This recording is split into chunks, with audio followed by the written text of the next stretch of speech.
येत्या महाशिवरात्रीला एकदा माझ्या पद्धतीने ही स्वादिष्ट उपवासाची साबुदाणा खीर बनवून बघा. 100% खात्री देऊन सांगते, एवढी चविष्ट उपवासाची खीर तुम्ही कधीच चाखली नसेल. ही खीर झटपट बनवण्यासाठी मी स्टेनलेस स्टीलचा कुकर वापरणार आहे. अर्धा कप साबुदाणा पाण्याने स्वच्छ धुवून झाल्यानंतर पाणी निथळायचं, डब्यामध्ये घालायचं. 1 चमचा तूप, 2 चमचे पाणी घालायचं. डब्याचं झाकण घट्ट बंद करायचं. कुकरमध्ये पाणी घालायचं, डबा ठेवायचा आणि मध्यम आचेवर 4 शिट्या काढून आपल्याला साबुदाणा शिजवून घ्यायचा आहे. ही खीर अजून चविष्ट, पौष्टिक आणि क्रीमी बनवण्यासाठी 7 ते 8 भिजत घातलेले बदाम, काजू आणि 1/4 कप मिल्क पावडर मिक्सरला फिरवून अगदी फाईन पेस्ट तयार करायची.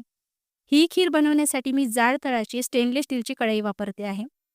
खीर बनवण्यासाठी कढईमध्ये 1 चमचा तूप, अर्धा लिटर दूध आणि साबुदाणा घालायचा आणि वर दिलेले सर्व जिन्नस एकत्रित करून घ्यायचे. हे तीनही प्रॉडक्ट ऑर्डर करण्यासाठी लिंक डिस्क्रिप्शन बॉक्समध्ये दिलेली आहे आणि वर दिलेला कुपन कोड वापरून प्रॉडक्ट्सवर भारी डिस्काउंटसुद्धा तुम्हाला मिळेल. नक्की ट्राय करा.